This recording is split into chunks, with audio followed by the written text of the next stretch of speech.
आलं लक्षामध्ये. आता ह्यात तुम्ही काल काय केलं, तुमच्या इकडे फोल्डर आहे तो बनवला. आता तुम्हाला जे दिलेलं एक्झरसाईज आहे ते एक्झरसाईज तुम्ही आता करणार आहात इथे, बरोबर आहे. हे तुम्हाला बनवायचं आहे, क्रिएट कंपनी नॅशनल ट्रेडर्स हे टाकायचं आहे तुमच्या फोल्डरमध्ये. तुम्ही काल गौरव फोल्डर बनवला आहे त्यामध्ये तुम्ही ही नॅशनल ट्रेडर्स नावाची कंपनी बनवाल आणि त्यामध्ये या स्क्रीनशॉटमध्ये दिल्याप्रमाणे माहिती टाका. ही माहिती टाकून ते सेव्ह करा. पुढे तुम्हाला फीचर येईल, तिकडे येस करा. पुढे तुम्हाला GST नंबर टाकायचा आहे तो टाका. आता ही स्क्रीन तुम्ही बघताय, ही स्क्रीन 2.1 मधली आहे, टॅली प्राईममधली. तुम्हाला थोडेफार बदल दिसतील. तुम्ही आपण 3मध्ये करणार आहोत. मला काल मी दाखवलं आहे 2.1 आणि 3.0 मध्ये काय बदल आहे. त्याप्रमाणे थोडंसं ते विचारात घेऊन थोडंसं तुम्ही मेंटली थोडंसं फ्लेक्झिबल राहून हे सगळं त्यामध्ये एंट्री तुम्हाला करायचं आहे.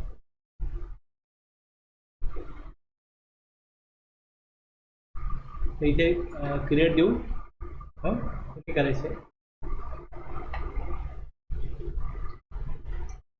आता वरती तुमचा फोल्डर चूज करा.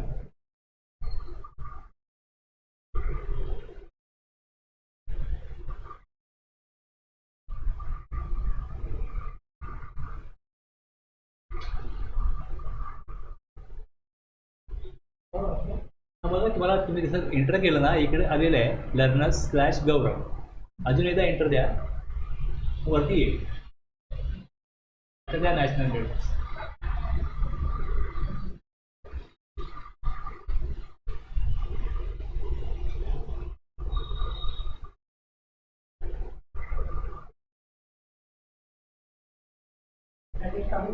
असं काही टाका नाही, shop number something bye MG road खाली.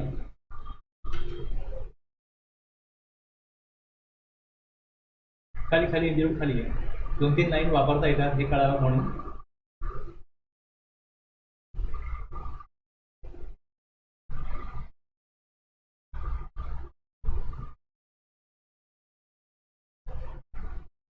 State pin code 410.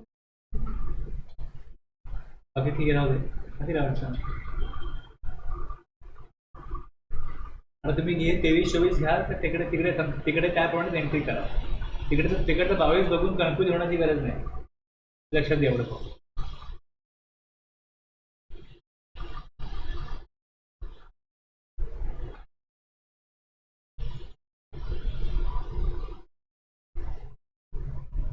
आता पुढे तुम्हाला फीचर येतील.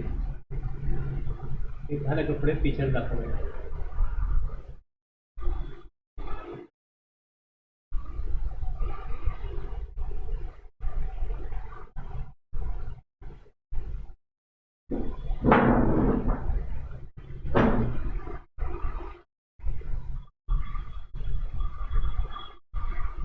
अरे फीचर्स बघा इथे तुम्हाला, जसं तुम्ही तुमचे जे ऑप्शन आहेत हे जर का ऑप्शन नो असेल तर कसं दिसतं बघा. आणखीन वरती ऑप्शन आहे एवढंच की शो मोर फीचर. जर का येस केलं असेल तर आणखीन फीचर दिसतील.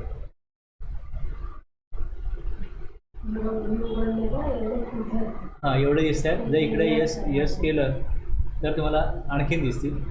आता इथे TDS पाहिजे असेल तर मग येस करायला पाहिजे. आणि तुम्हाला जुने जे काय फीचर्स आहेत वॅट सर्व्हिस टॅक्स ते पण पाहिजे असतील तर मग ह्या येस केल्यानंतर दिसते. शो ऑल फीचर्स केलं सगळे दिसतात. अदरवाईज जेवढे आत्ता गरजेचे आहेत तेवढे एवढे आहेत आणि मिनिमम गरजे जेवढे वाटतात त्यांनी त्याप्रमाणे बाय डिफॉल्ट एवढे ठेवलेले आहे. आता तुम्ही इथे बघाल GST येस आहे खाली. नंबर एंटर करा.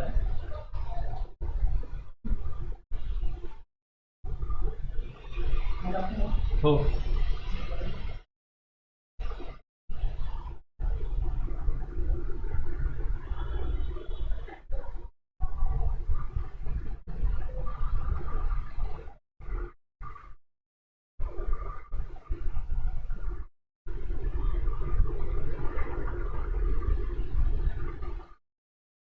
मंथली इनवॉइस नो करा, बाकी नोच ठेवा. हां बिल पण नो ठेवा. खाली बघा ऑप्शन आहे, याला पण येस करा. तुम्हाला इथे कंपनी लेवलला रेट द्यायचा असेल तर इकडे ह्याची गरज नाही आहे जर तुम्ही स्टॉक लेवलला ॲडजस्टमेंट कोड आणि रेट देणार असेल तर हे आपण काय वापरणार नाही. त्यामुळे त्याने तो वेगळा ऑप्शन केला आहे. त्यांनी वेगळं ठेवण्याचा काय ऑप्शन आहे की कंपनी लेवलला शक्यतोवर म्हणजे 90% लोकांना गरज नसते. एखादी मॅन्युफॅक्चरिंग इंडस्ट्री आहे त्यांचं एकच प्रॉडक्ट आहे त्यांनाच ते उपयोगी आहे. बाकीच्यांना वेगवेगळे प्रॉडक्ट विकत आहेत त्यांना पण घ्यायचं उपयोग नाही म्हणून ते ऑप्शन वेगळा केला. आणखी तुम्ही ऑप्शन तिकडे बघा खाली याल तुम्ही इकडे मला खाली हा ऑप्शन दिसतो. हा जो ऑप्शन आहे इकडे create another registration for the company हे या वर्जनमधला त्यांनी अपडेट केलेलं फीचर है. पहले क्या करना पड़ता था कि अगर आपके सामने 2 GST नंबर है तो आपको 2 GST नंबर के लिए एक ही कंपनी में आप बिलिंग नहीं कर सकते. पैन नंबर तो एक ही है ना आपका और वो पैन नंबर पे आपके 2, 4, 5, 6, 10 बिजनेस है. तो आप 10 जगह डेटा मेंटेन करो और इनकम टैक्स के लिए सबको साथ में लेके ऐसा करना पड़ता है. अब इनकम टैक्स के तो एक ही कंपनी है, एक ही पैन है, लेकिन जीएसटी के लिए जैसे आरक्षण दूसरा लिया वो डिस्टिंक्ट पर्सन हो गया, मतलब वो अलग हो गया. तो अलग अलग कंपनी क्रिएट करके उसका अकाउंटिंग बिलिंग बाकी जीएसटी प्रोसीजर करना पड़ता था. अभी यहाँ पे क्या किया इन्होंने कि यहाँ पे ये जीएसटी नंबर है, आप यहाँ पे यस करो. आपका यस करने के बाद में एक्सेप्ट दूसरा नंबर डालो. 2, 3, 4, 5 नंबर जितने हैं उतना आप बना लो. समझ में आ गया. अभी मैंने 5 कंपनी पहले बनाई थी 2.1 में टैली प्राइम में. तो जिसका बिलिंग करना है मैं वो कंपनी को खोलूंगा, बिलिंग करूँगा, परचेज सेल उसका रिकॉर्ड करूँगा.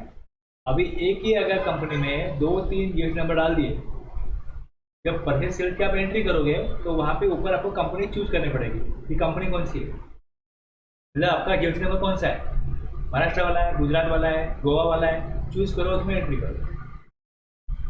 सर जीएसटी नंबर गव्हर्नमेंट एकच नाव कंपनीचं सेम आहे. बघा जर तुमची महाराष्ट्रामध्ये एक ब्रांच आहे आणि गुजरातमध्ये दुसरी ब्रांच आहे तर तुम्हाला गुजरातमध्ये दुसरा जीएसटी नंबर घ्यावाच लागेल.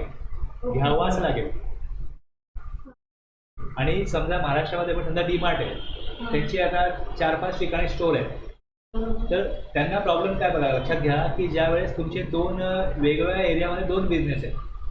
जीएसटी पर्पज सपोज तुम्ही गव्हर्नमेंट तुम्हाला कंपल्शन नाही करत की तुम्ही 2 नंबर घ्या. तो तुमचा एक फुटवेअरचा शॉप आहे, एक पनवेलला आहे, एक न्यू पनवेलला आहे, तर तुम्हाला दोन्ही फुटवेअरमध्ये जे बिलिंग होईल ते 4 जीएसटी नंबरने होईल, परचेस 4 नंबरने होईल. पण इथली मॅनेजमेंट वेगळी आहे, तिथली वेगळी आहे. दोन्ही मॅनेजमेंटवाले आपला डेटा जोपर्यंत देत नाही एकच नंबर असेल तर रिटर्न फायलिंग होणार नाही. तुला दुसरं काय पाहिजे, तुमचा डेटा क्लाउडला पाहिजे. आता डीमार्ट आहे, डेटा क्लाउडला आहे, बिलिंग कुठला पण हो, त्यांचा डेटा एकाच ठिकाणी येतो. डेटा एकाच ठिकाणी आहे, एकतर तो फिजिकली आणि अशा प्रकारे इलेक्ट्रॉनिकली वेगळा वेगळा असेल तर एकत्र आणायला लागेल. मग लोकांना प्रॉब्लेम माहिती आहे, छोटा म्हणजे एखादा बिझनेस एवढा मोठा नाही आहे की ते क्लाउड वापरतील, की त्यांना क्लाउड वापरण्याची माहिती नाही आहे. मग त्यांना तो डेटा एकत्र आणावा लागायचा आणि डेटा एकत्र जोपर्यंत येत नाही तोपर्यंत त्यांचं काम अडून राहायचं. मग गव्हर्नमेंटने काय सांगितलं की ठीक आहे तुम्हाला 2 नंबर पाहिजे असतील तुम्ही 2 नंबर घेऊ शकता, पण 2 नंबर वेगळे घेतले एकाच स्टेटमध्ये तर मग ते दोन्ही काय झाले, डिस्टिंक्ट पर्सन झाले, दोन्ही वेगवेगळे झाले. म्हणजे ए बिझनेस आहे त्यांनी बीला सप्लाय केला, बीने एला सप्लाय केला तर त्यांना इनवॉइस इश्यू करायला लागेल तो वेगळा असल्याप्रमाणे. पॅन नंबर एक आहे, त्या पॅन नंबरसाठी तुम्ही एकाहून जास्त जीएसटी नंबरसाठी ॲप्लिकेशन देऊ शकता. म्हणजे एक माझा बिझनेस फुटवेअरचा आणि दुसरा क्लोथचा. तुमचा फुटवेअर जरी असेल, पूर्वी काय होतं, पूर्वी वेगळी ॲक्टिव्हिटी आहे तर नंबर मिळायचा. आता एकच ॲक्टिव्हिटी आहे पण 2 वेगवेगळ्या ठिकाणी आहे तरीही वेगळा नंबर घेता येतो. म्हणजे प्लेस ऑफ बिझनेस डिफरंट. माझा एक पनवेल एक पेंड आहे. हां 2 वेगळ्या ठिकाणी 2 वेगळ्या शॉपमध्ये तुम्ही बिझनेस करत असाल तरी पण तुम्हाला 2 वेगळे नंबर घेऊन तिथे परचेस सेल करता येईल. नंबर एकच असतात, जीएसटी नंबर 2 असतील. मग ते एकाच शहरात 2 असो किंवा एका बिल्डिंगमध्ये एक तुमचा फर्स्ट फ्लोअरला आहे, एक थर्ड बाकीच्या मागच्या साईडला पुढच्या साईडला आहे, काही असं कुठे असं म्हणजे एका पॅनवरती किती पण आपण GST नंबर घेऊ शकता. एक पहिली गोष्ट एकाच स्टेटमध्ये आहे तर तुमची गरज आहे तर तुम्ही नंबर घ्या. गव्हर्नमेंट लॉ तुम्हाला कंपल्शन करत नाही. पण वेगळ्या स्टेटमध्ये असेल तर वेगळा नंबर तुम्हाला घ्यावाच लागेल कंपल्सरी. 2 नंबर घेतले तर इथे प्रॉब्लेम काय व्हायचा की बिलिंग वेगवेगळ्या नंबरसाठी वेगवेगळं व्हायचं. GST करता वेगळा येतो पण इन्कम टॅक्स करता एकच आहे ना. हाँ बरोबर. मग त्यासाठी क्लब डेटा मग तो परत डेटा क्लब. हाँ, अभी इन्होंने क्या किया, यहाँ पे ये फीचर यहाँ पे डाल दिया कि आप जब अभी काम कर रहे हो तो GST नंबर अलग डाल दो. उसका GST स्टेट कौन सा है, वहाँ पे मंथली है क्वार्टरली है वो डाल दो और अपना वो कंपनी आपने बना दिया. तो फिर आगे क्या होगा, एंट्री करनी पड़ेगी ना परचेज सेल की. जब आप परचेज सेल की एंट्री करोगे तो आपको वहाँ पे चूज करना पड़ेगा कि ये एंट्री मैं महाराष्ट्र की कर रहा हूँ, ये एंट्री गुजरात की कर रहा हूँ, ये गोवा की कर रहा हूँ, या एक ही स्टेट में आपके 2-3 नंबर है तो आपको वहाँ चूज करना पड़ेगा. जैसे आपने यहाँ बना दिया वैसे आप वहाँ पे चूज करके उसमें एंट्री करो. म्हणजे फक्त आपण यस करायचं आणि परत वेगळा आता मी यस केलं म्हणून त्यांनी विचारतोय मला. ये फीचर इसके पहले वाले वर्जन में नहीं था, 2.1 में नहीं था. और ये डिमांड थी मार्केट की लोगों की जिनका मल्टीपल जीएसटी है, वो मांग रहे थे कि हमको दे दो.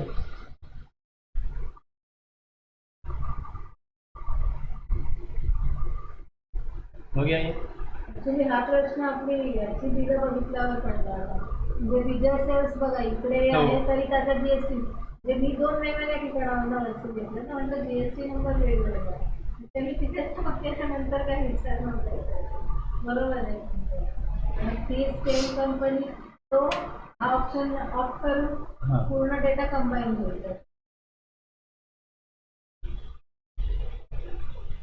आता ह्यानंतरची स्टेप काय आहे तुमची, तुम्ही इकडे याल, चार्ट ऑफ अकाउंटला येऊन करू शकता आणि लेजर तुम्हाला बनवायचे.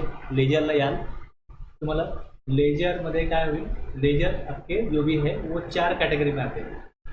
एक आपका प्रॉफिट एंड लॉस है, दूसरा आपका बैलेंस शीट है, 2 है ना स्टेटमेंट. तो बैलेंस शीट में क्या होता है, असेट और लायबिलिटीज. तो ऊपर असेट है तो असेट में करंट असेट, फिक्स असेट, और लायबिलिटी में ये ग्रुप है करंट लायबिलिटीज, लोन्स, एक्सपेंसेस में डायरेक्ट इनडायरेक्ट और इनकम.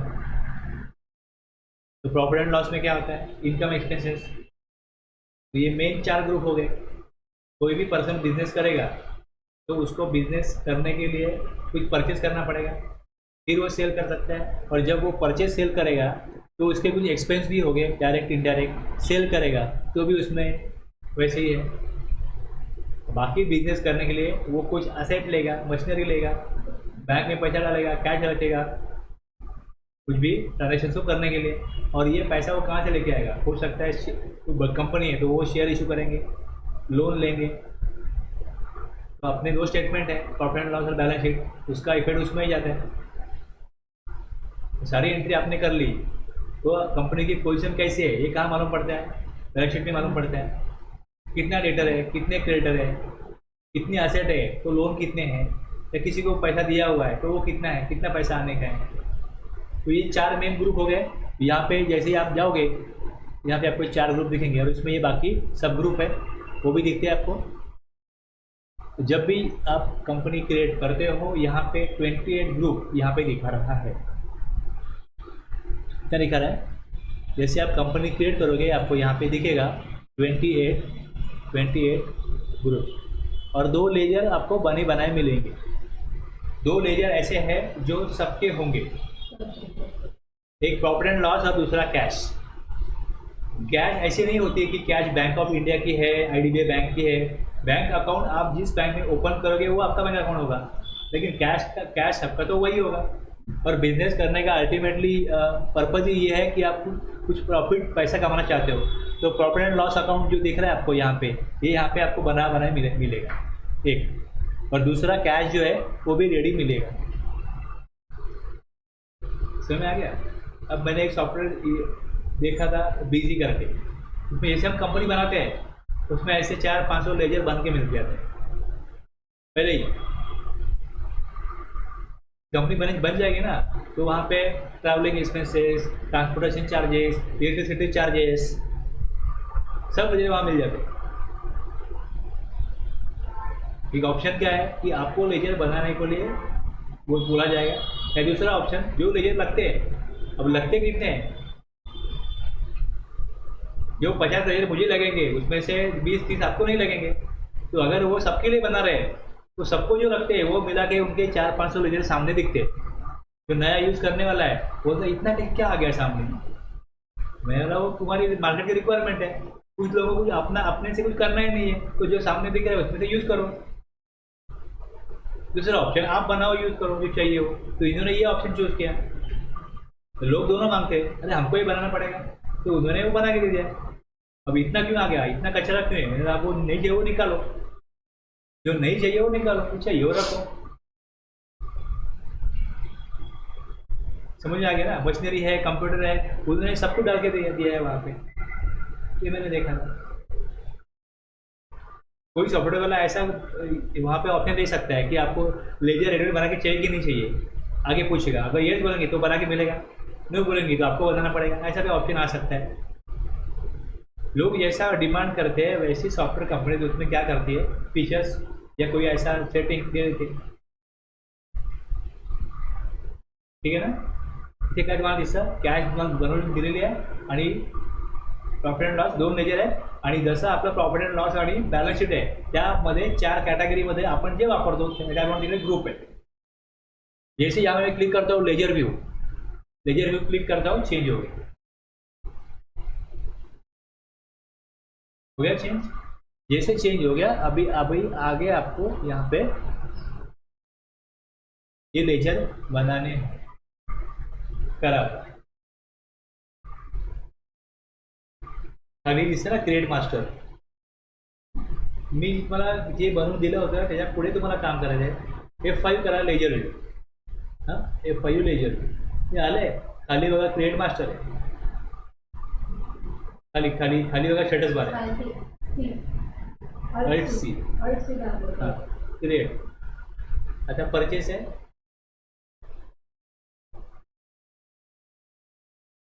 ह्यात तुम्हाला हे 28 ग्रुप दिसत आहे, इकडे आहेत तेच। एंटर। खाली बघा inventory values are affected, yes by default येसच आहे, तेच पाहिजे आपल्याला, खाली आहे।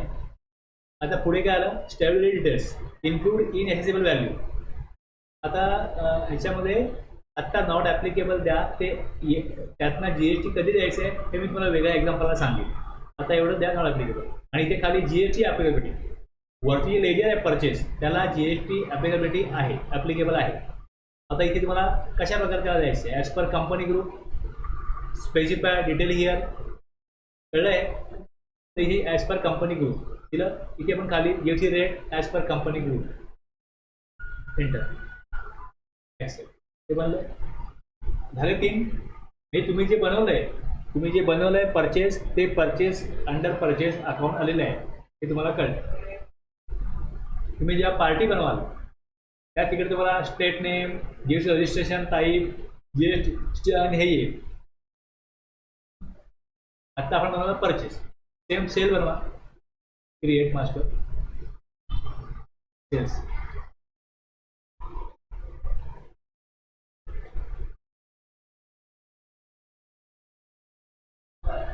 जसं आहे त्याच घ्यायचं आहे, बाकी काही चेंज नाही करायचं।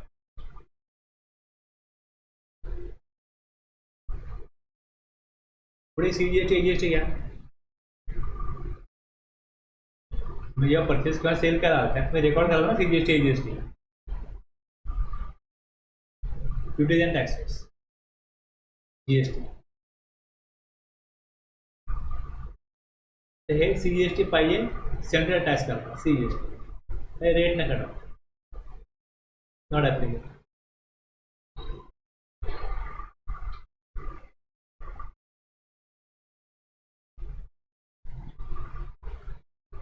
इथे रेट नाही टाकलं तरी मी चालेल। तुम्हाला सांगतो ना पुढे अजून काय काय सेटिंग, अजून हे कमीत कमी काय असायला पाहिजे हे सांगतोय, अजून ह्यात बदल करणार आहे।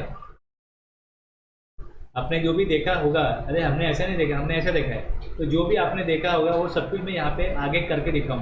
पहले नॉर्मली जितना मिनिमम चाहिए उतना मैं बना के दे रहा हूँ।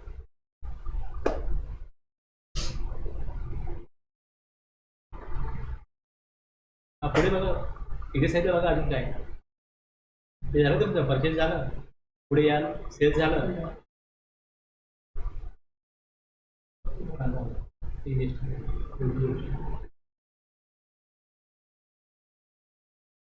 सप्लायर एक.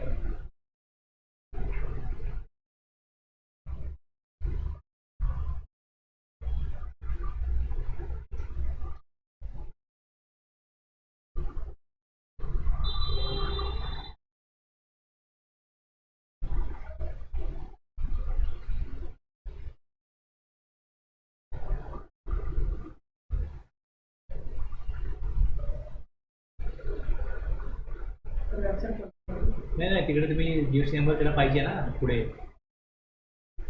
तुम्ही जेव्हा इथे याल, थांबा जरा, हे दिसतंय स्टेट महाराष्ट्र आहे, हा पॅन नंबर दिला आहे आणि खाली जीएसटी नंबर दिला आहे. त्याला मी सिलेक्ट करू शकतो, ह्याला सिलेक्ट करून ह्याला कॉपी करू शकतो.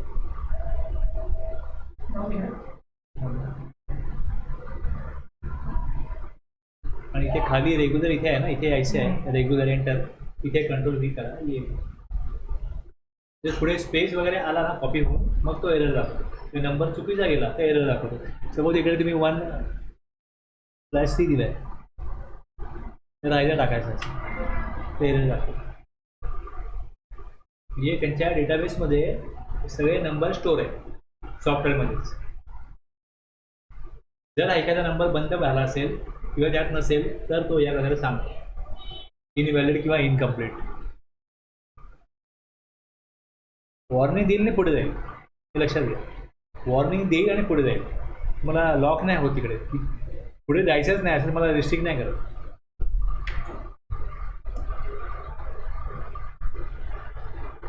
पुरेच आहे, बाकी कस्टमर बी पुढे करायचं, हे एंटर करा.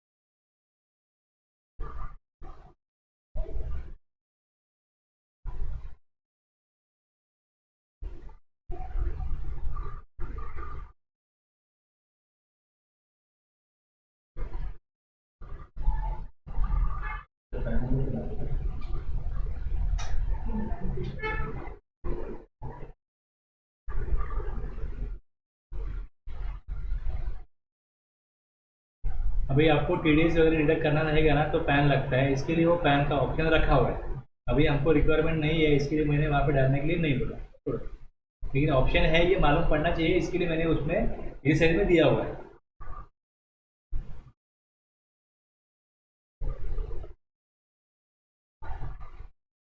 तर हे तुम्ही जेव्हा तुमचं अकाउंटचं काम झालं, मग तुम्ही अदर मास्टरला जाल, दिसतं इथे, मला खाली इन्व्हेंटरीमध्ये याल. जेव्हा तुम्ही सुरुवात करता, तुम्ही ह्या स्क्रीनला नसाल, चार्ट ऑफ अकाउंटला जायचं, तुम्हाला एंटर करायचं, तुम्हाला तिकडे मिळतं ऑप्शन. आणि बदल न करता अदर मास्टर आहे, ते तुम्हाला स्विच करायला account to unit to account, बाजूला ऑप्शन तिकडेच आहे. तुम्ही जेव्हा एखाद्या इथे तुम्ही काम करत होता तर लेजरला, आणि तुम्हाला चेंज करायचं ना, मग अदर मास्टरला जा, तेच दिसतं. ते परत तुम्हाला पहिल्याच ठिकाणी जायची गरज नाही. जेव्हा पॅरेमध्ये न जाता तुम्ही इकडनं चेंज करू शकता. फक्त इकडे जो ऑप्शन आहे, तुम्ही बघता इकडे जो ऑप्शन आहे, जेव्हा तुम्ही हे चेंज करता, स्टॉक आयटम व्ह्यू हा ऑप्शन इथे असेल तर या प्रकारे दिसेल, असेल नसेल तर वेगळं दिसेल. अदर मास्टरला गेलात, इथे लेजर काढलं तर या प्रकारे दिसते, लेजर व्ह्यूला गेलं पाहिजे, मग असं दिसेल.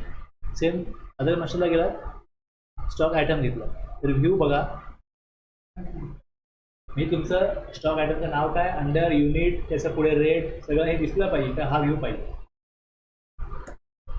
Create master.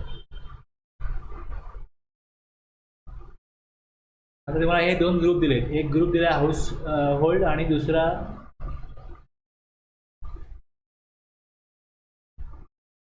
ऑफिस, हे 2 ग्रुप दिले. जर तुम्हाला ग्रुप बनवायचा होता तर तुम्ही इकडे ट्रेड मास्टर करताय. इथे काय येईल, स्टॉक आयटम क्रिएशन आहे. स्टॉक आयटम क्रिएशन आयटम घेतला तुम्ही, स्टॉक ग्रुप पाहिजे, स्टॉक ग्रुप घेतला पाहिजे. ओके. आणि दुसरं काय, जर तुम्ही याला स्टॉक आयटम घ्यायला जा, हा घेतला स्टॉक आयटम आणि तुम्हाला स्टॉक आयटम बनवायचा आहे लेजर प्रिंटर, त्याचा ग्रुप असणार आहे ऑफिस. ओके. आता हा जो लेजर प्रिंटर आहे, कंट्रोल सी करा, क्रिएट मास्टर केलं, कंट्रोल व्ही करा, एंटर करा. इथे बघा तुम्हाला प्रायमरी दिसतं, पण तुम्हाला ग्रुप पाहिजे वेगळा. वर तिथे बघा राईट साईडला क्रिएट आहे वरती, मग तिकडे जाऊन तुम्ही क्रिएट करू शकता. ऑफिस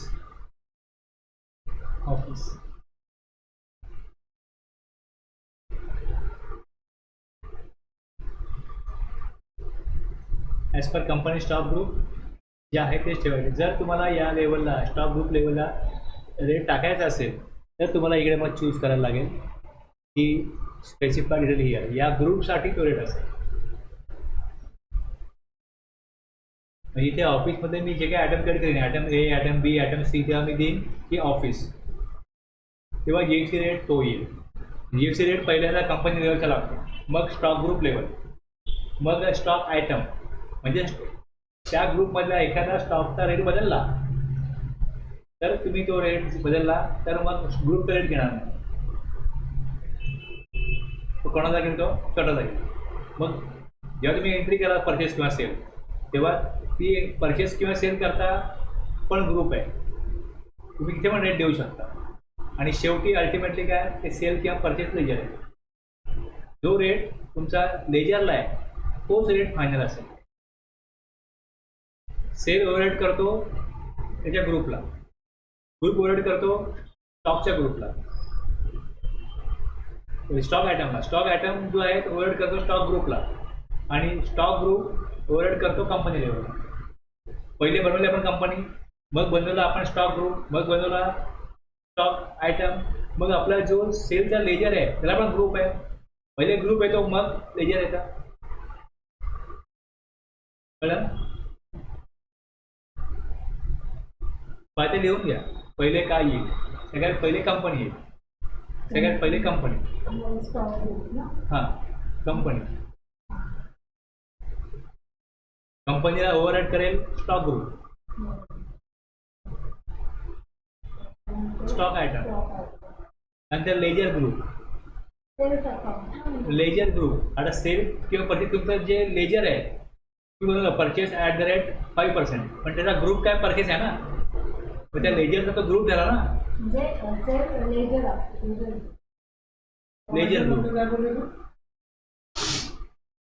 स्टॉक ग्रुप नंतर स्टॉक आयटम, त्यानंतर मग लेजर ग्रुप, लेजर ग्रुप, आणि मग लेजर. लेजरमध्ये पर्टिक्युलरली ग्रुप, सेल्स आणि परचेस. लेजर तुम्ही जे द्याल ते तुम्ही समजा सेल किती पण द्याल, सेल @5%, सेल @12%, जर तुम्ही तिथे रेट दिला तर मग तो रेट फायनल.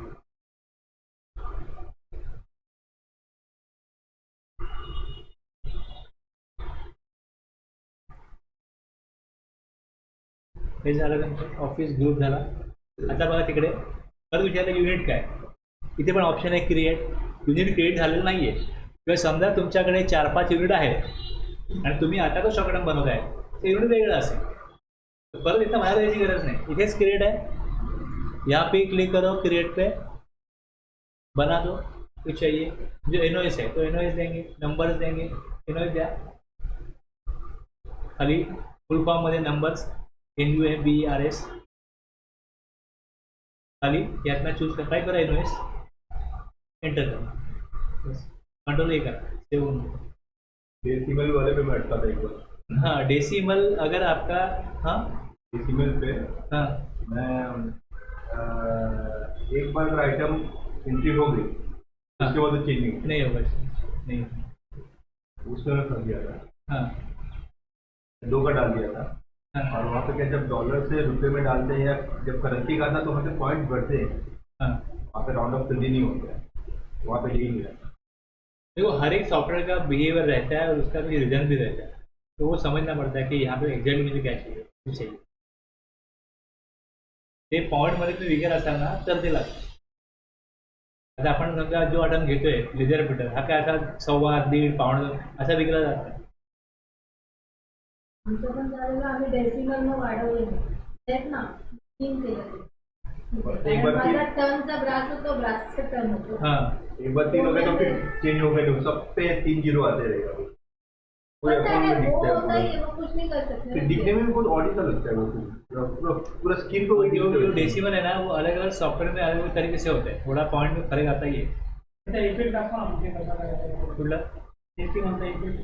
नाही तुम्ही जेव्हा असं भाजी विकताय 1.5 किलो आहे मग 1.5 किलो आहे असं आहे. आता एक व्यक्ती काय करायचा की 10 किलोचा डबा परचेस करायचा, तो आम्ही डबा 10 किलोचा घेतो पण 10 किलोचा आमच्याकडनं आपण परचेस नाही करत, आम्ही ते वेगवेगळं करून विकतो ग्राममध्ये विकतो. आमचे खरेदीदार कसे आहेत की आम्ही 10 किलो स्वस्तामध्ये मिळतो म्हणून घेतो पण विकताना आम्ही ग्राममध्ये विकतो.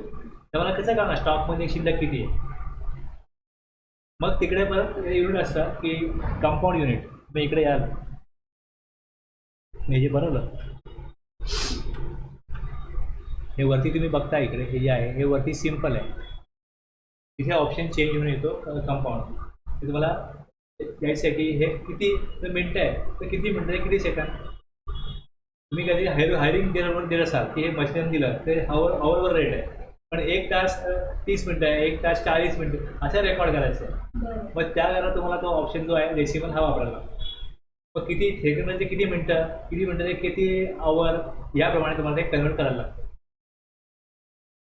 म्हणजे तशा परिस्थितीमध्ये त्याची गरज लागते.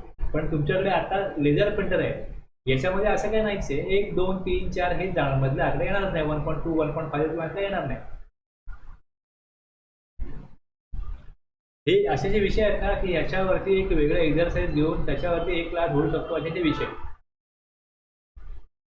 असे कुठल्याही सॉफ्टवेअरमध्ये वेगवेगळे फीचर्स असतात पण त्या वेगवेगळ्या फीचरवरती 1-1 तास तुम्ही ते काम करण्याकरता उपयोग करण्याकरता तिथे सर घेतले जाऊ शकतो.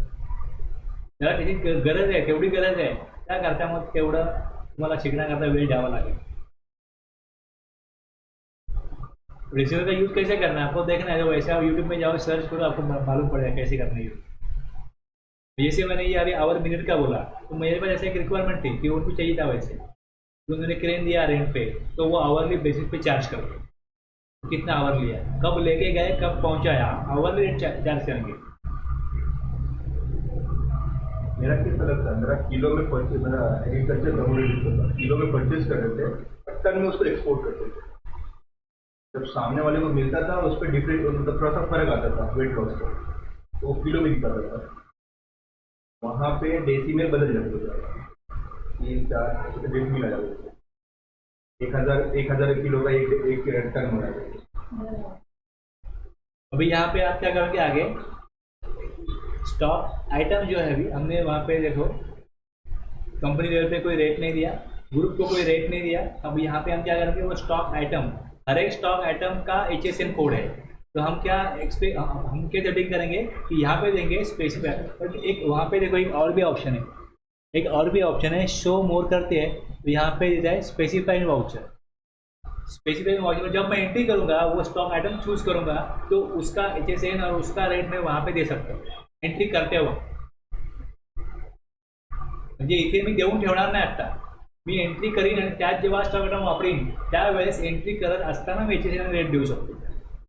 असंही त्याने ऑप्शन ठेवला आहे पण हा ऑप्शन काय कॉमन नाही आहे त्यामुळे तो ऑप्शन तुम्हाला शो मोर केल्यावरच दिसतो. आणि हे जे क्लासिफिकेशन तुम्हाला दिसतं आहे क्लासिफिकेशन तसं बघा मी काल तुम्हाला दाखवलं आहे पण मी काल काय गोष्टी सांगितलं नाही. वेळ किती सांगून किती बोलू असं होतं. जो इम्पोर्टेंट है तो बोलना ही पड़ता है वो जरूरी है 4-5 10 बार बोलूँगा लेकिन जो चीज़ काम की नहीं है छोड़ दूंगा. मुझे लगता है थोड़ा ये मालूम होना चाहिए तो वो कबार बोलूँगा. मुझे भी सोचना पड़ता है कि कितना बोलूँ क्या छोड़ूँ और कितनी बार बोलूँ.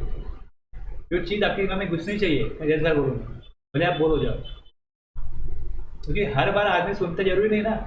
आप मोबाइल में देखते हो या आपको देखने से पहले 4 बार आप सोचते हो मोबाइल देखो क्या तब मैं कोई बोलता हूँ आपने नहीं सुना. समझ में आ गया ना।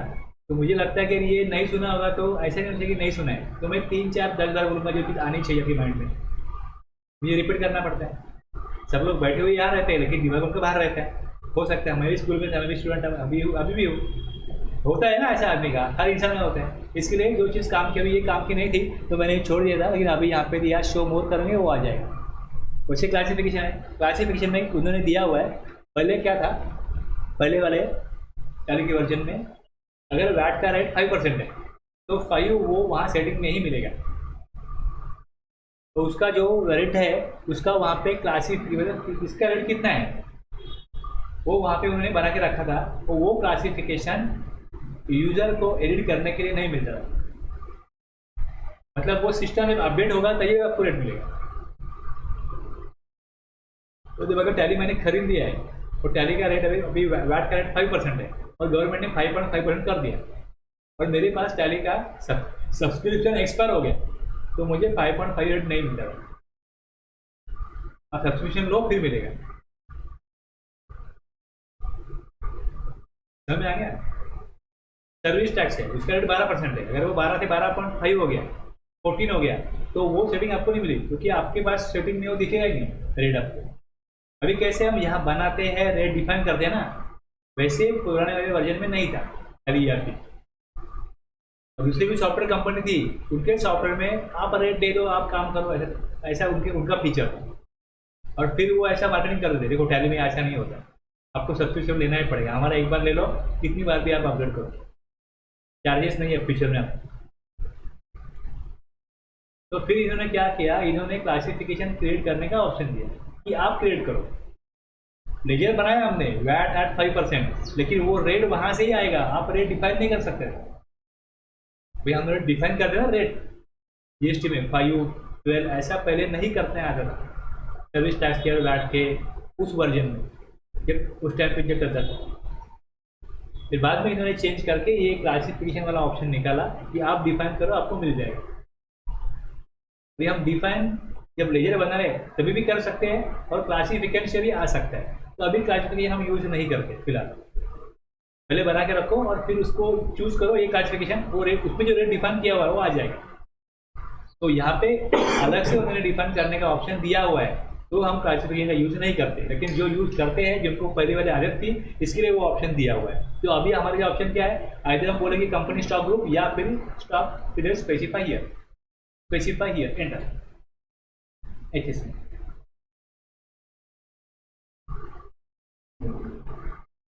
हाँ तो कॉपी करा इकडचा, इथे दिसतो ना हे, तो पिक्चर आहे तिथे कॉपी नाही होणार।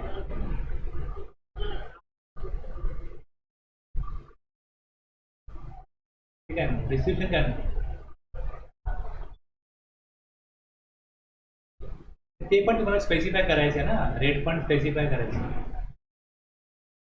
टॅक्सेबल। ओके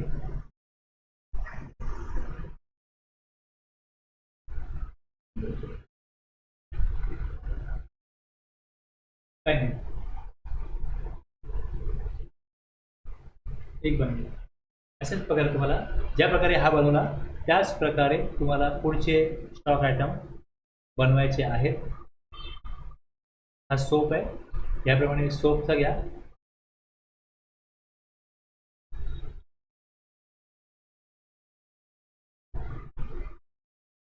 आणि सोपमध्ये बघा ग्रुप काय तिकडे ऑफिस नाही आहे, हाऊस होल्ड आहे, हाऊस होल्ड क्रिएटला जा वरती।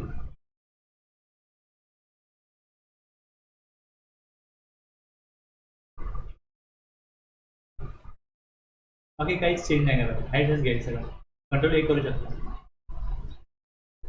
नंबर आहे तेच घ्यायचे खाली, invoice use return here specify करा, कॉपी पेस्ट खाली आहे ना, खाली खाली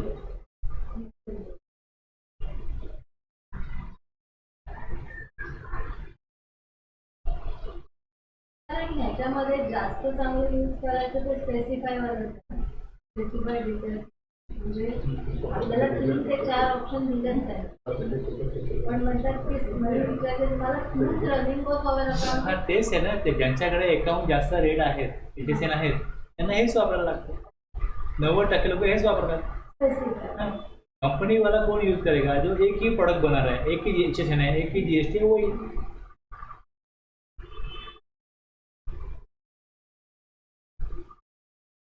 झालं हे दोन बनवायला खाली येतात. आता पुढे आहे डिस्प्ले मोर रिपोर्ट. तिकडे जाऊन तुम्हाला दिसतील ते बनलेले आहेत, हे दिसतील तुम्हाला. तुम्ही रिपोर्टला बघाल तर तुम्ही बाहेर याल की हे येतात, तसं इथे दिसतंय.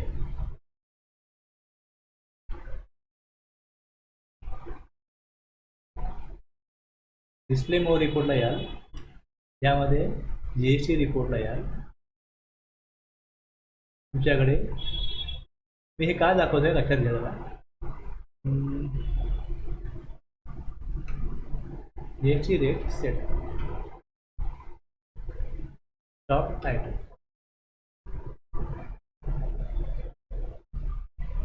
लेजर प्रिंटर आणि सो, आणि वरती इकडे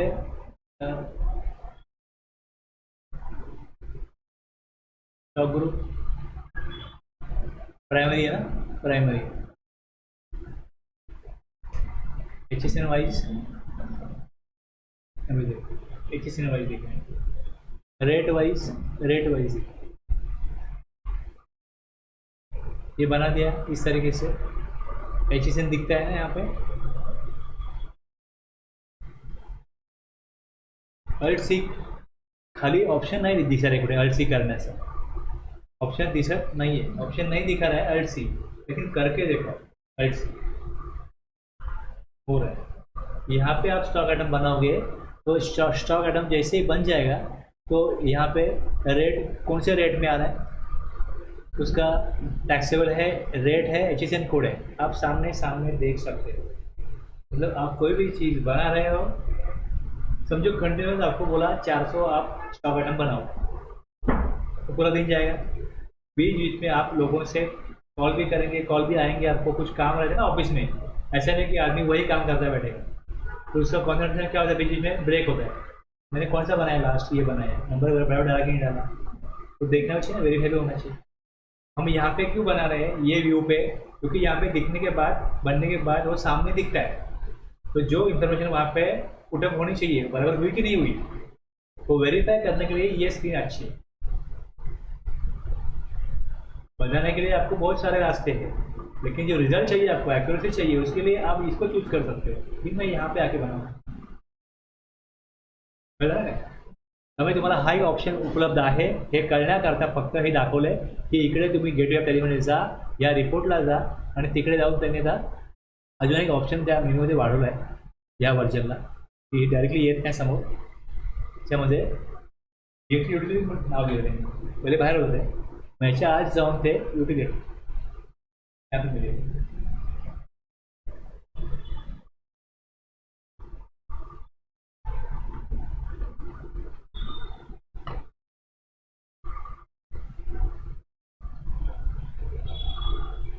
अभी एक और चीज़ मैं आपको बताने जा रहा हूँ काम की.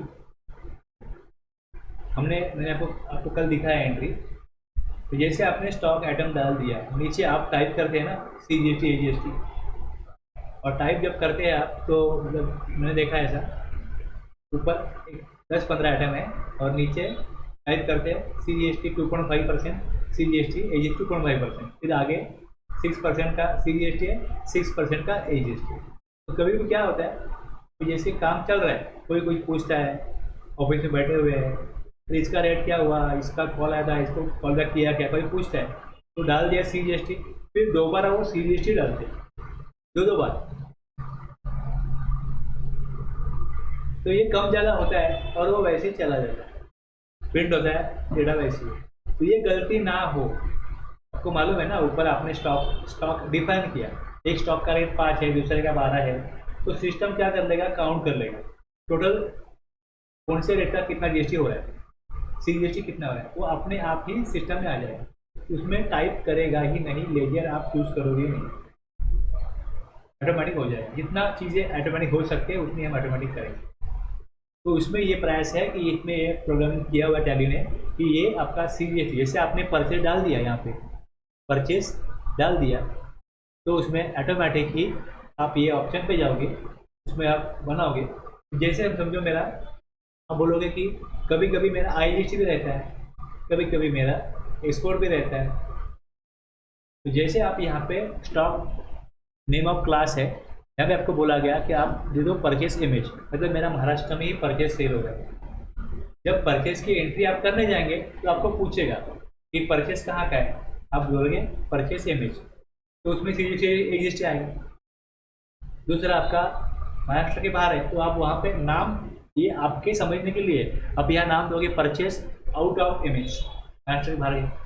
आप तीसरा दोगे कि मैंने इंपोर्ट किया, आप इंपोर्ट दो। तो ऐसे ही सेल क्या करेंगे, तो वो आपने चूज़ किया, तो ये चूज़ करने के बाद में जब आपकी स्क्रीन आएगी तो स्क्रीन पे आप एंट्री करेंगे, तो आपको ये जैसे ही मैंने परचेस चूज़ किया, मुझे यहाँ पूछा परचेस इमेज, तो पूछने के बाद में ये स्टॉक आइटम ही टाइप करने हैं, ये क्वांटिटी दिया, रेट दिया। अब अमाउंट टाइप करते हो क्या, अमाउंट टाइप नहीं करते ना, अमाउंट ऑटोमेटिक आ जाती है। और समझो आपने यहाँ पे अमाउंट में कुछ चेंज किया, कभी करके देखा है? अमाउंट में आप चेंज, अमाउंट लॉक नहीं होता, अमाउंट पे आप चेंज कर सकते हो। आपकी जो क्वांटिटी है वो 5 है, रेट आ गया 15,000 और आगे आ गया 75,000। अगर आपने ये 74,000 किया, हो सकता है कि कर सकते हैं क्या?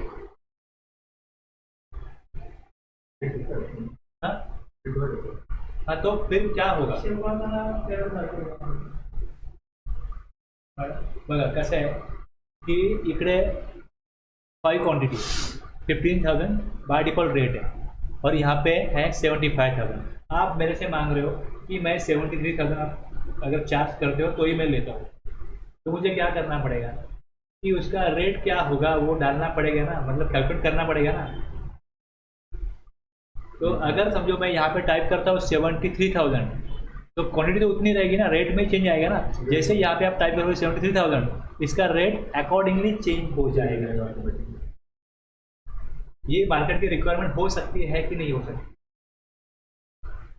हाँ, तो वो चेंज होना चाहिए और रेट भी चेंज होना चाहिए, ऐसा रिक्वायरमेंट अगर है तो सॉफ्टवेयर में वो आपको वैसे चेंज होता हुआ दिखेगा।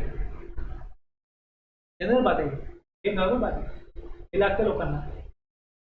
एखादा व्यक्ती म्हणतो की नाही मी ह्याच रेट दिला करत नाही, की बघा फॅन नॉर्मल मार्केट बघा, फॅन घ्यायला जाऊ मी 4 फॅन घेतो, मला एवढी कॉस्ट पाहिजे, त्याला घ्यायला लागते कॉस्ट। उसको कुछ भी वो समझाएंगे तो कुछ लोग मानते हैं चलो इतना चार्ज किया ठीक है, दूसरा बोलेगा इतना देंगे तो ही मैं लूँगा, अब नहीं मान रहा है तो जो दे रहे हैं वो ले लो, यही मार्केट है ना। तो जैसे अभी क्वांटिटी तो वही रहेगी लेकिन रेट हर आदमी के लिए डिफर करता है, ऑर्गेनिक मार्केट है, डिफर करता है। सिस्टम में हमारा डाला हुआ है 50,000 तो वही देगा सिस्टम, आगे कॉस्ट भी टोटल आ जाएगी, लेकिन उस कॉस्ट को चेंज करेंगे वो अमाउंट चेंज होगी। तो एक तो ऑटोमेटिक आनी चाहिए और अगर ज़रूरत है उसको चेंज करेंगे तो रेट चेंज होना चाहिए।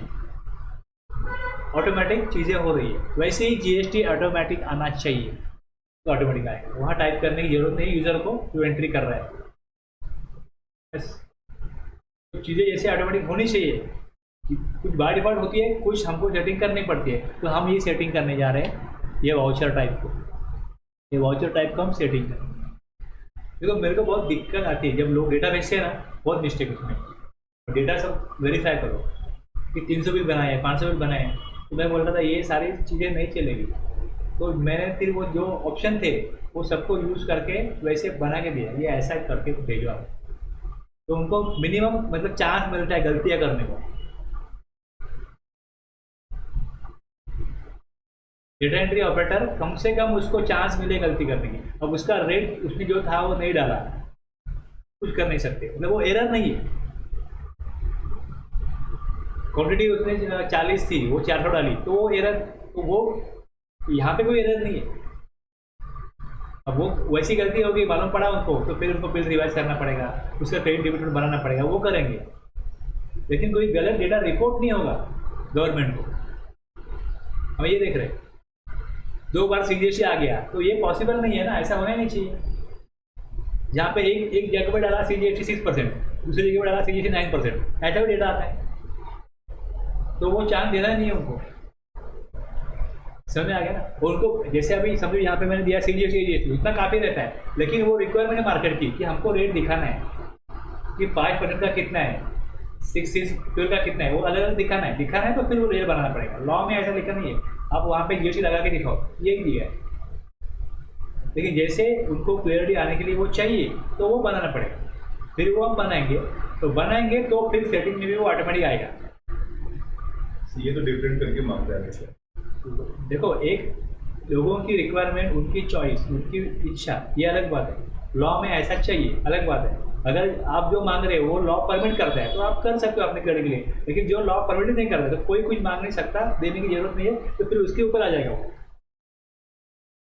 जो चीज़ वैलिड है, हाँ चलिए हमको क्लियर चाहिए, अलग अलग करके दो, हो सकता है, ओके ठीक है, लॉ परमिट करता है आप करो। आप एक ही बार बोलेंगे CGST इतना, GST इतना, चलेगा तो चलेगा। वहाँ आपको चॉइस है, वहाँ पे वो मांग सकते हैं कि अलग अलग दिखाओ। आता हे करा।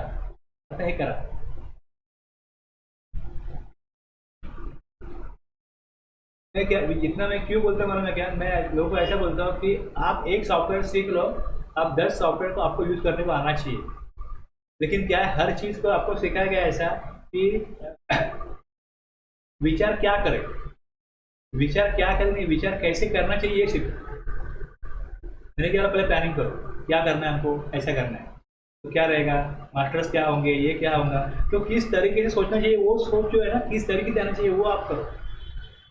इसके लिए डायरेक्ट स्टार्ट नहीं किया चलो ये करो, नहीं, ये कैसे करना चाहिए, कैसे सोचना चाहिए वो सोचो।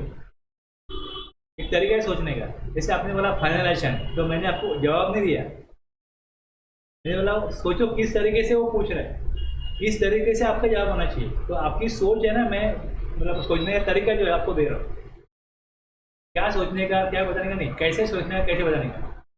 अच्छा, और तो थोड़ी बता दो कि अकाउंटिंग में एंट्री क्या होगा, तो ये बोलेगा फाइनेंस आता है, ठीक है देख लें। अभी आपको मालूम है ना कि उसको वो क्या पूछ रहा है, उसको कुछ मालूम नहीं है, तो फिर आप उसका बेनिफिट ले सकते हो। आपको तो मालूम है कि वो जो सवाल पूछ रहा है उसका लेवल कहाँ तक हो सकता है, लेकिन अभी आप वो जितना पूछ रहा है डिटेल में नहीं पूछ रहा है ना, तो आप हाँ ही बोलोगे। डिटेल में जब पूछेगा तो आप बोलोगे मेरे को लेजर सबको फाइनल में करूँगा ही ना, परचेस की एंट्री कर रहा हूँ, सेल एंट्री कर रहा हूँ, पार्टी को कॉल कर रहा हूँ, उसको पूछ रहा हूँ, रहेगा इतना ये फाइनेंशियल मतलब। लेकिन वो आप कॉन्फिडेंसली बोलो, जोर से बोलो हाँ फाइनेंशियल मेरे को यही लगता है, अकाउंटेंट का जॉब इतना ही है ना, बाकी तो जो टैक्स कलेक्टर है वो करेगा, मेरा जॉब क्या अकाउंटेंट का, पोस्ट क्या है, अकाउंटेंट की पोस्ट है ना, तो उसको इतना ही फाइनल करने का है। इनकम टैक्स के पॉइंट ऑफ व्यू जो भी फाइनल करने का है वो थोड़ी वो करेगा, कैपिटल गेन कितना आया, क्या आया, वो थोड़ी वो करेगा। तो स्कोप कितना है अकाउंटेंट का, वो स्कोप तक आप हाँ बोल सकते हो, जो पोस्ट है उसके लिए आप फाइनेंशियल करते हो, आपका स्कोप यस है, आपका आंसर यस होना चाहिए। बाकी चीज़ों के लिए उन्होंने कंसल्टेशन हायर करके रखा है तो वो भी देखेगा ना, वो करेगा ना, आपके जॉब में है ना वो, तो आप फिर डरते क्यों, आपको हाँ बोलना चाहिए, वो भी कॉन्फिडेंसली। फाइनेंशियल आता है क्या, आता है फाइनेंशियल जॉब लेजर रहता है, फाइनेंशियल जॉब अकाउंट रहता है, वो आपको आता है। जितना अकाउंट आपके स्कोप में आता है उतने अकाउंट आप फाइनल कर सकते हो, आंसर यस, उतना आपको आना चाहिए। इसके लिए हम रिटर्न में देख रहे हैं ना जीएसटी का आपका यहाँ पे क्या है, पोर्टल पे क्या है,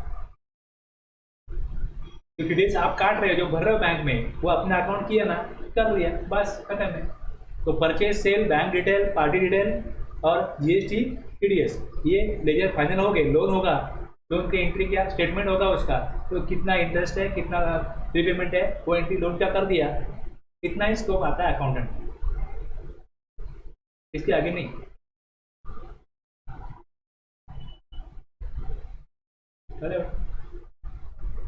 आता हे तुम्हाला काय करायचं आहे, परचेस वाउचर कॉन्फिगर करायचं।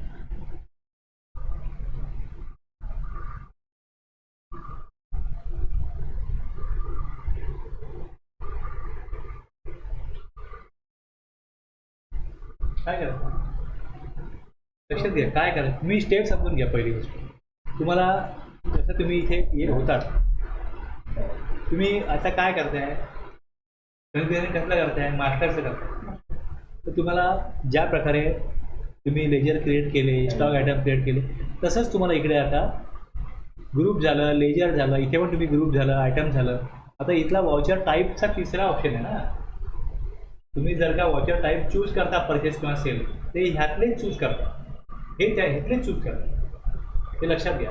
आणि ह्याच्यामधलं तुम्हाला मी सांगतोय की परचेस बाय डिफॉल्ट ज्या प्रकारे येतो त्या प्रकारे न येता आणखी तुम्हाला त्यातनं इथे बेनिफिट घ्यायचं आहे, म्हणून तुम्हाला इकडे जायला लागेल आणि इथे जाऊन तुम्हाला या परचेसला एंटर करायला लागेल. मग तुम्हाला स्क्रीन मिळेल. मी सावकाश सावकाश या वेगळ्या साईडला बघा तुम्हाला काय दिलं आहे, तुम्हाला कुठे ही एंट्री केलेली आहे. वेगळ्या साईड आपलं मागे सुरू कुठनं होतं, तुमचं सोप बनून झालं, पुढे तुम्ही आला इकडे, हे झालं आपलं इथे बघा. वॉचर टाईप तुम्हाला अल्टर करायचं, परचेसला गेलात मग तुम्हाला ही स्क्रीन मिळाली, ह्यात काही बदल नाही करायचा. इकडे येऊन तुम्हाला परचेस इमेज द्यायचं, एंटर करत शेवटी उजव्या साईडला नेम ऑफ क्लासपर्यंत या.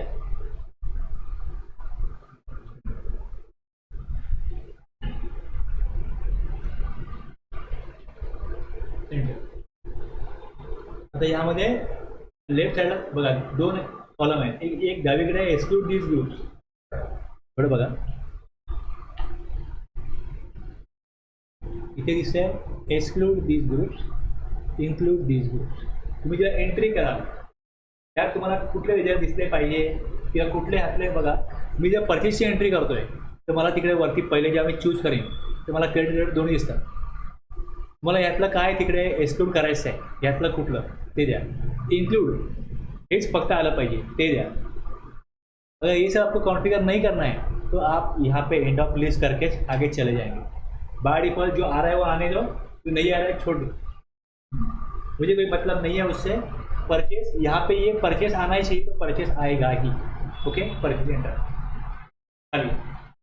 अब परचेस के नीचे अगर आप पैकिंग चार्जेस डालना चाहते हो, ट्रांसपोर्टेशन चार्जेस डालना चाहते हो तो यहाँ पे डाल सकते हो. यहाँ का ऑप्शन क्या है देखो, यहाँ का ऑप्शन क्या है देखो कि जैसे एडिशनल लेजर जो होगा वहाँ पे लिखा है ना एडिशनल क्या हो सकता है आपका. ऊपर आपने स्टॉक आइटम दिए, उसके बाद आपका हो सकता है पैकिंग, इंश्योरेंस, डिलीवरी चार्जेस हो सकता है ना आगे, इंस्टॉलेशन चार्जेस, सर्टिफिकेशन चार्जेस और फिर टैक्स. अगर वो कुछ नहीं है तो टैक्स तो होगा ही होगा आपका. तो फिर यहाँ पे हम टैक्स जो है ले लेंगे CGST और दूसरा AGST ले लेंगे. टाइप करा AGST. ओके, तो एडिशनल लेजर में जो आप जो एक्स्ट्रा चार्ज लेते हो, टैक्स लेते हो, वो यहाँ पे कॉन्फ़िगर करना है. अभी यहाँ पे आपका राउंड अप करना है तो यहाँ पे राउंड अप भी डाल सकते हो. IGST भी लेना क्योंकि महाराष्ट्र के अंदर है. हाँ, तो उसका क्लास अलग बनेगा. करा से एंटर करा. हाँ, अब वो बन गया. हाँ, अब इसका इफेक्ट दिखाता हूँ. ये बन गया ना अभी जैसे यहाँ पे ये बन गया वाउचर एंट्री परचेज का बनाया ना, परचेज में वो देखेगा, पूछेगा. अब जैसे ही वो पूछेगा, अभी बाय डिफॉल्ट आपका ऐसा था आपका. अभी आप जैसे ही परचेज की एंट्री की, अभी देखो स्क्रीन चेंज हो जाएगी. अपने आप आ गया CGST AGST. परचेज किया तो इनवॉइस के ऊपर ये नंबर है वो आप डालोगे. सप्लायर A है, उससे परचेज किया वो डालोगे.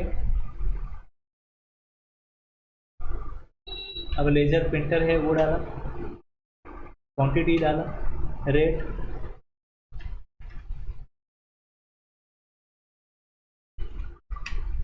आ गया रेट. अभी यहाँ पे रेट समझो 1,000, 1,15,000 ये आना चाहिए. रेट चेंज हो गया. ये उनका किया हुआ है, बाय डिफॉल्ट है, लेकिन जे के लिए वो अपने आप आ रहा है नीचे. मैडम बघा जरा मैडम.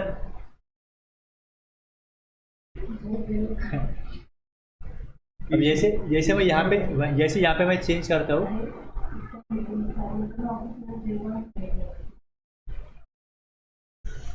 ये रेट डाल दिया.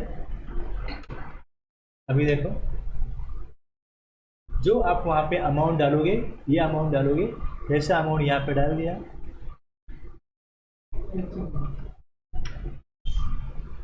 उसके लिए कितना, वो अमाउंट पे जो अमाउंट डाला क्वांटिटी वैसे रहेगी, रेट चेंज होगा और GST भी चेंज होगा. और आपने रेट कितना दिया उसको, Alt A करूँ बघा, Alt A, ये आपको स्क्रीन दिखेगी. Alt F1 करा, नीचे लेजर प्रिंटर का जो एग्जीक्यूशन कोड दिख रहा है उसके ऊपर ये अमाउंट दिख रहा है, CGST AGST आ गया, प्रॉपर सब कुछ है, ओके है, तो आप आगे जाएंगे। हमने सेटिंग की, वो वर्क हो रही है, ये हमने टेस्ट कर लिया। सर कई बार होता है इनवॉइस इंक्लूडिंग GST दिया जाता है। इसमें जो कॉस्ट है, यहाँ पे ऑप्शन रहता है। अब ये कैसा रहता है, ये आपको एक्टिवेट करना पड़ेगा। नहीं, एक्टिवेट नहीं, सेटिंग है उसमें।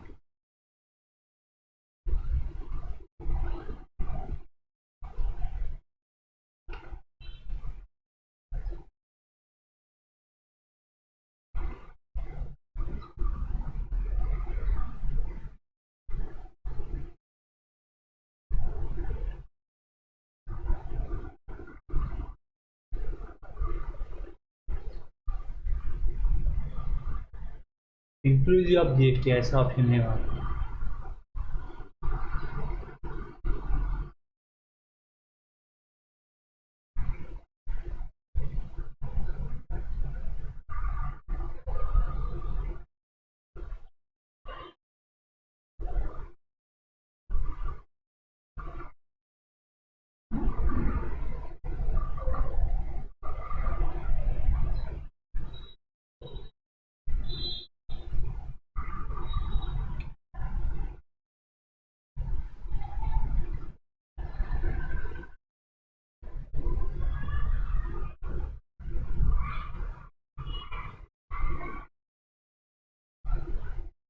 आपको मैं देख के बता दूँगा, ठीक है। चलिए। अभी ये तो बन गया यहाँ पे, बड़े अभी ये करने के बाद में आपको वहाँ पे कुछ पैकिंग चार्जेस वगैरह चाहिए होंगे, तो आपको क्या करना पड़ेगा। अभी यहाँ पे मैं यहाँ पे ही हूँ, GoTo में गया, यहाँ पे देखो क्रिएट मास्टर है, क्रिएट मास्टर पे गया, ये जो वाउचर टाइप बनाया था हम, वाउचर टाइप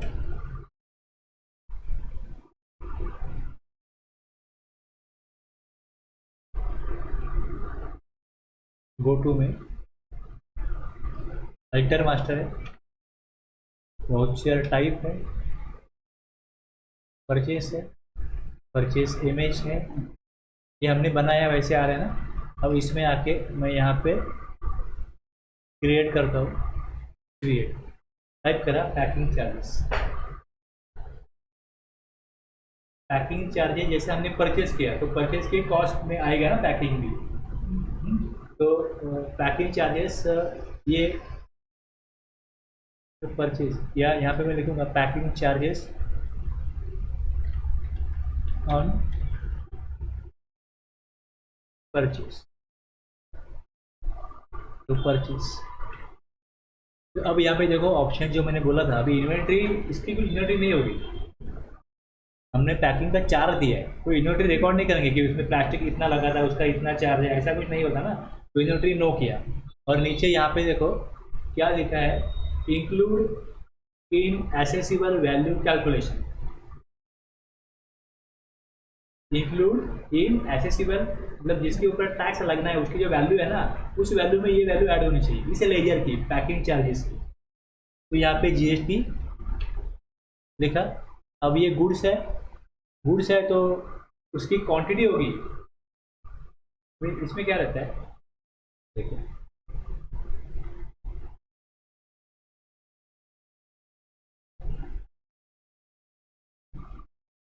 आइटम ए है और आइटम बी है।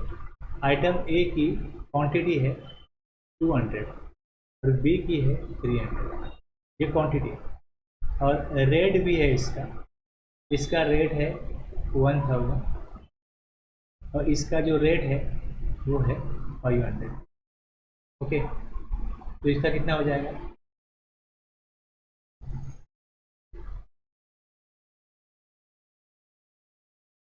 ये 2 और ये, हाँ 2 लाख हुई ना, हाँ, और इसका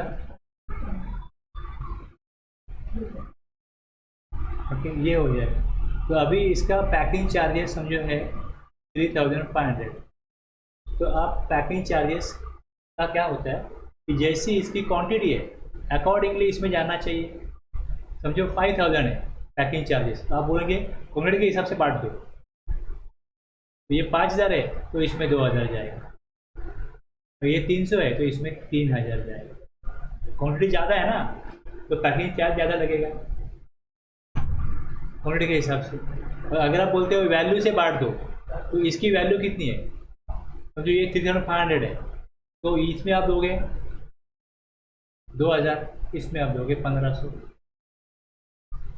प्रपोर्शनेटली जाएगा। प्रपोर्शनेटली बांटेंगे कैसे, बेस्ड ऑन क्वांटिटी या तो बेस्ड ऑन रेट, इसके लिए वो पूछते हैं।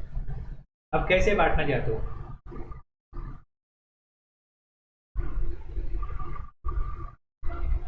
अब यहाँ पे अगर आपने बोला कि गुड्स एंड सर्विस दोनों के लिए मैं सेट करूँगा, तो फिर वैल्यू से बटेगा ना, सर्विस से वैल्यू नहीं बटेगा, गुड्स से बट सकता है क्वांटिटी या वैल्यू में से। पण जर तुम्ही सर्विस बोलाल किंवा गुड सर्विस बोलाल तर तुम्हाला मग व्हॅल्यूवरच ते ॲडिशन होईल,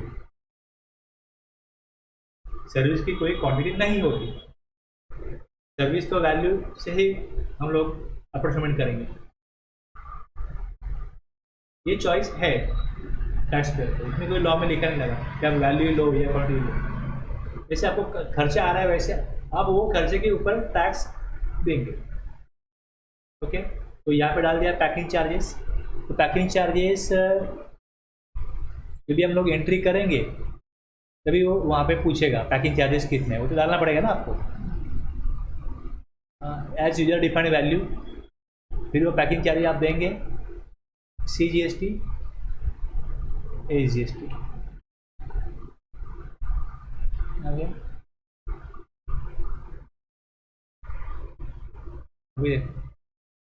अभी ये पैकिंग चार्जेस है, यहाँ पे एक दिया आपने स्टॉक आइटम, ये दूसरा दिया सोप दिया 100,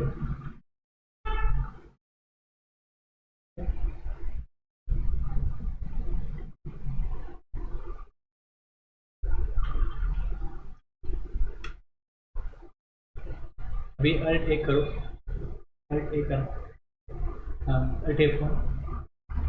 अभी देखो वहाँ पे क्या दिखा रहा है, ये जो पैकिंग चार्जेस जो आपने दिया ना, पैकिंग चार्जेस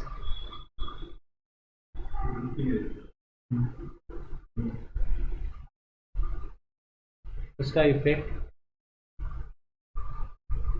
टोटल कॉस्ट कितना है 1,03,000, इसमें 750 ऐड होना चाहिए।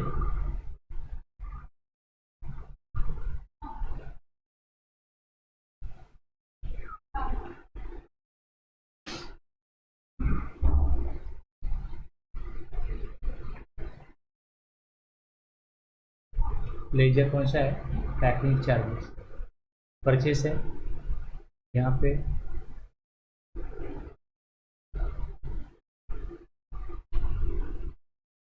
ये हमने जो अभी दिया 1000,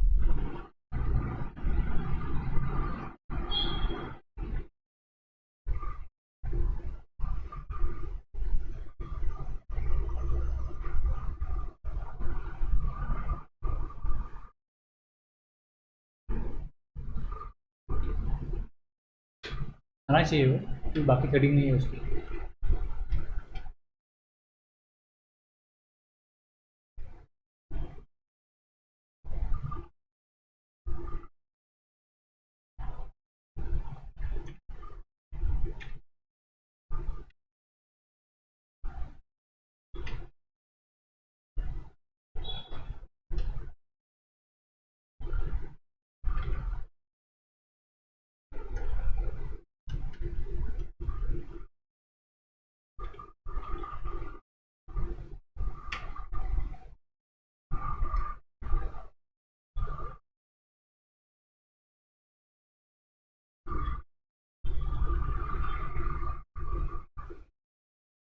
इसमें वो वैल्यू आनी चाहिए, क्यों नहीं आ रही मुझे समझ में नहीं आ रहा है। मैं देखता हूँ इसमें alter master ledger packing charges, इसमें हमने बोला including actual value GST, goods and service करके हेड ओवर किया, हमने सर्विस किया इसके लिए। गुड्स वैल्यू,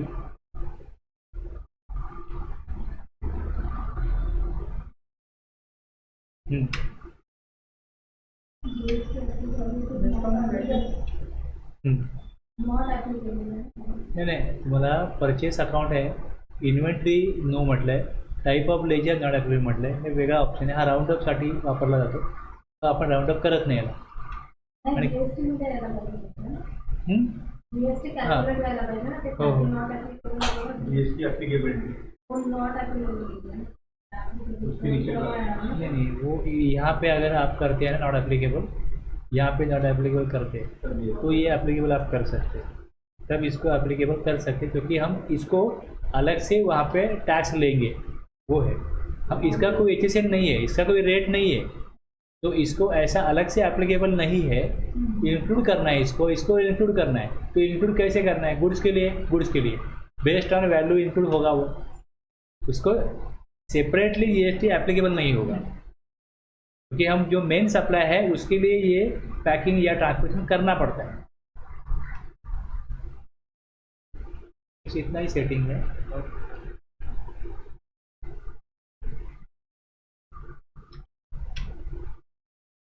अब ये मैं इसमें पहली बार काम कर रहा हूँ, अभी यूज़ करना चालू नहीं किया मैंने 3.0, लेकिन मैं देख के बताऊँगा एक्सपेक्टेड क्या था वो वैल्यू इसमें आनी चाहिए। और मुझे डेमोन्स्ट्रेट क्या करना था कि एडिशनल चार्जेस होते हैं लोगों के। अब बोलोगे जीएसटी तो अपना जो लगना है वो लगना है, लेकिन पैकिंग चार्जेस तो फिक्स नहीं है, जीएसटी फिक्स है। जैसे हमने ऊपर कॉस्ट डाल दिया तो नीचे जीएसटी ऑटोमेटिक आना चाहिए, तो यहाँ पे आप कुछ चेंज नहीं कर सकते, यहाँ पे टाइप ही नहीं कर सकते, तो लॉक है। सिर्फ ये फील्ड है वो यहाँ पे एंटर करने के लिए आपको अलाउड करता है, ये आप यहाँ पे एंटर कर सकते हो, बस इतना ही। आणि सर ते परचेस इमेज जे आपण क्रिएट केलं ते सीजीएसटी आणि एचजीएसटी डिरेक्टली दिसणार. वाउचर टाईप, हां तेच बोलतो ना मी की तुम्हाला हे टाईप करून चुका होऊ नये, मिस्टेक्स होऊ नये म्हणून ते अवॉइड करण्याकरता आपण ती स्क्रीन बनवली। जो युजर आहे तो कमीत कमी डेटा एंट्री करेल। इकडनं चूज केला परचेस इमेज, तर परचेस आलं कॉमनली, हे कॉमन आलं माझा परचेस, आणि काल मी स्टॉक आयटम देईन या रेटला मी डिफाईन केलं आहे। जर सोप माझा 18 आहे आणि हे लेजर पेंटर 18 आहे, सोप 12 आहे, त्याप्रमाणे घेईल। त्यामुळे जी एस टी खाली या सेटिंगप्रमाणे घेईल, पॅकिंग चार्जेस त्यामध्ये ॲड होतील आणि त्याप्रमाणे व्हॅल्यू असेल, हेच आहे। पण सोपला वेगळा आहे आणि प्रिंटरला वेगळा आहे ना जीएसटी.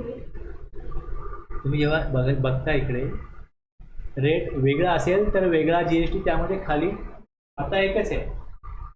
जर वेगवेगळे असतील मी पुढे ते अजून हे एक्सरसाइज जे आहे ते अजून पुढे मी थोड़ा चेंज करना है कि मैं अभी दोनों रेट कितना है 18 है, फिर दूसरा मैं आइटम लूँगा जिसका रेट 12 है 5 है, तो आप बोलोगे नीचे दिखना चाहिए जीएसटी कितना है, तो लेजर को हम मॉडिफाई करेंगे,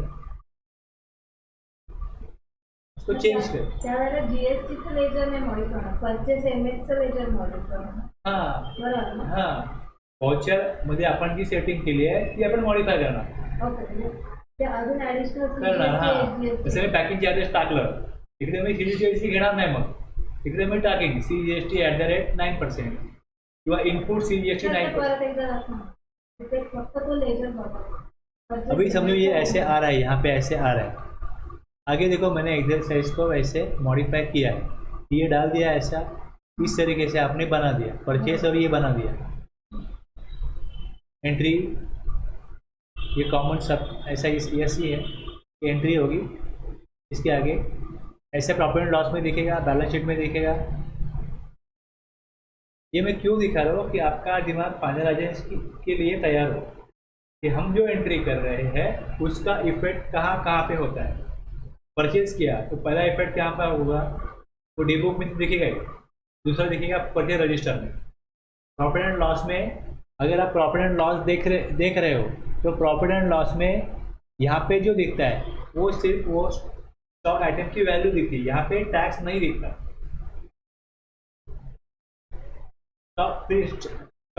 स्टॉक कहाँ पे जाएगा, इसके अंदर जो स्टॉक है वो यहाँ पे जाएगा बैलेंस शीट में, और जो टैक्स है वो यहाँ पे दिखेगा डिविडेंड टैक्सेस में। तो एक एंट्री के आपके इफेक्ट कितने होते हैं? कोई भी एंट्री आप करते हो तो आपके सिस्टम में कहाँ कहाँ पे उसका रिफ्लेक्शन होने वाला है वो क्लियर होना चाहिए आपको।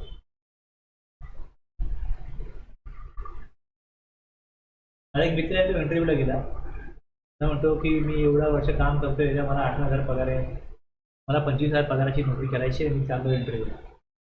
मला बोलले फाइनलाइजेशन वगैरह सगळं इथं का सगळं हो सांगितलं, बोलते गया. उसको इतना ही पूछा कि आपने जो परचेज किया उसका आपका इफेक्ट क्या क्या होगा, इफेक्ट क्या होगा, इतना ही पूछा उसको. परचेज में प्रॉफिट एंड लॉस में क्या देखेगा, बैलेंस शीट में क्या देखेगा, ये बताओ.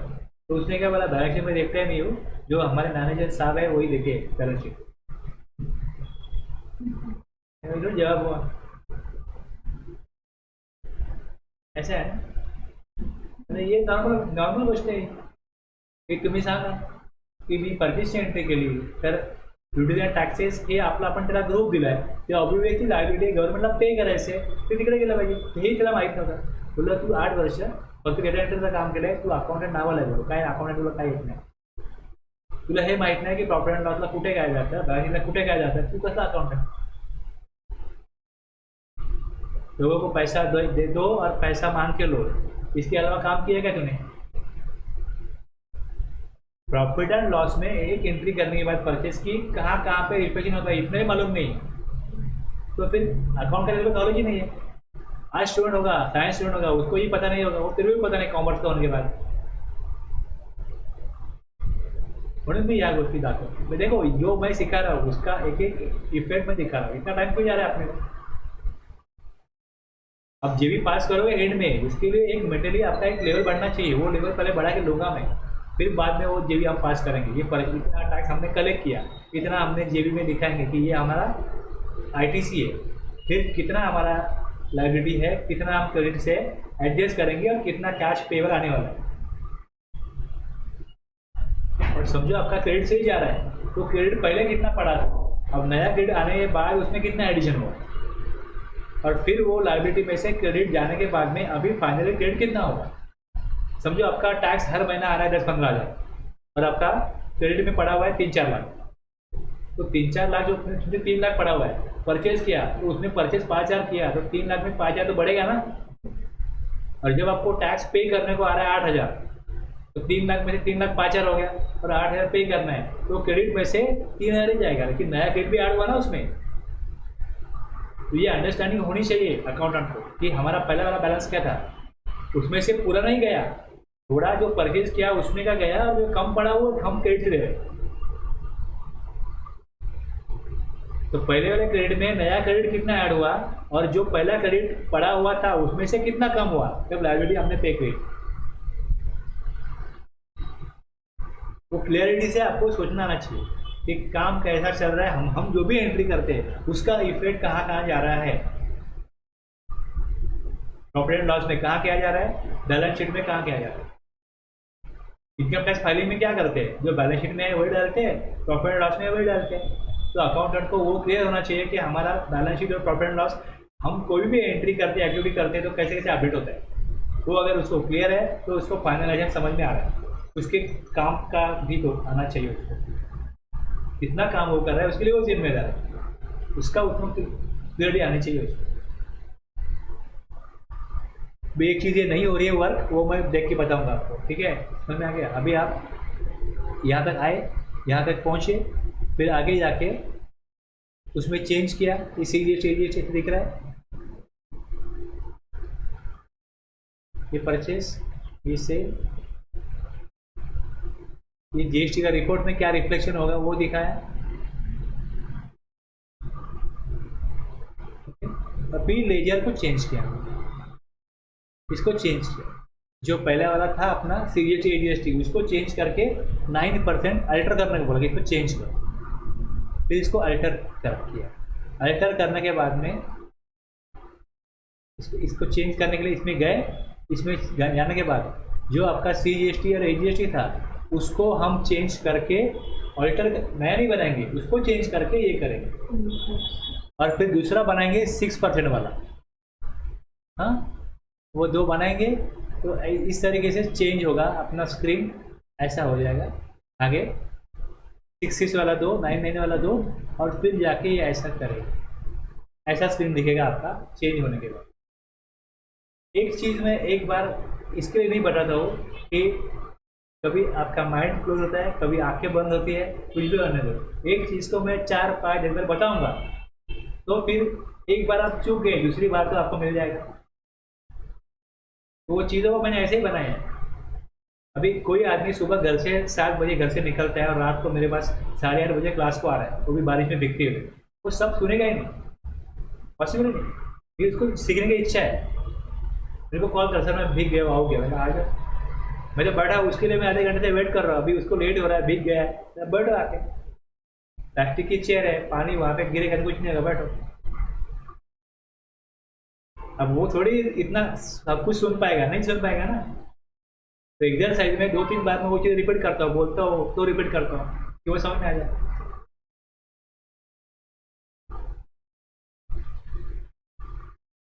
समझ में आ गया? अभी चीज़ ऐसी चेंज होगी, चीज़ ऐसी चेंज होगी, इस तरीके से आगे के जो भी इफेक्ट है आपको समझ में आ जाएंगे। फिर आपका परचेज रजिस्टर है, ये परचेज रजिस्टर कैसे दिखेगा?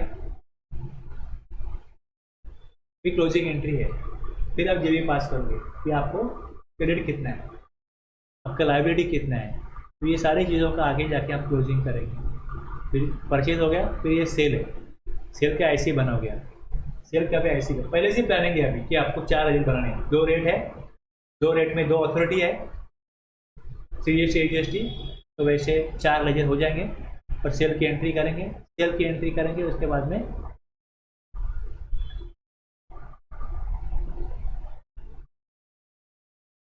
समझ में आ गया ना आपको। फिर इसमें थोड़ी बहुत ऐसे मैं ट्विस्ट लाता हूँ कि ये ऐसा था, फिर ऐसा करना है।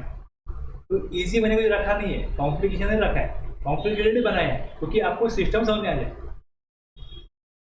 सिंपल बना दिया, सामने वाले को आ गया, जो लगता है मेरे को आता है, लेकिन जब काम करने जाएगा तो चीज़ें इतनी सिंपल नहीं होती। तो वहाँ पे जो कॉम्प्लिकेशन है वो हैंडल करने के लिए आपका मेंटल प्रिपेयर होना चाहिए, आप मेंटली प्रिपेयर होना चाहिए, आपका माइंड प्रिपेयर होना चाहिए। ऐसे मैंने एग्जाम्पल बनाए, पहले जो बनाया बाद में चेंज हुआ, पहले एक ही रेट था, फिर 2 रेट आ गए, फिर कोई बोले सेटिंग ऐसी नहीं, ऐसी होनी चाहिए। ये सारे चैलेंजेस मुझे फेस करने पड़े मार्केट में। मैंने सिस्टम बना के दिया, पहले उन्होंने मांगा ऐसा बना करो, फिर बोलते ऐसे नहीं, ऐसे होना चाहिए।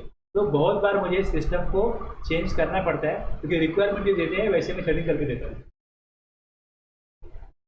तो ये एक मेरा एक प्रोफेशन है कि मैं ये काम लोगों को कर देता हूँ, ये हमको आना चाहिए, हमको कोटेशन देना है, बनाने को आना चाहिए, बहुत सारी चीज़ें। ठीक है, रुकते हैं।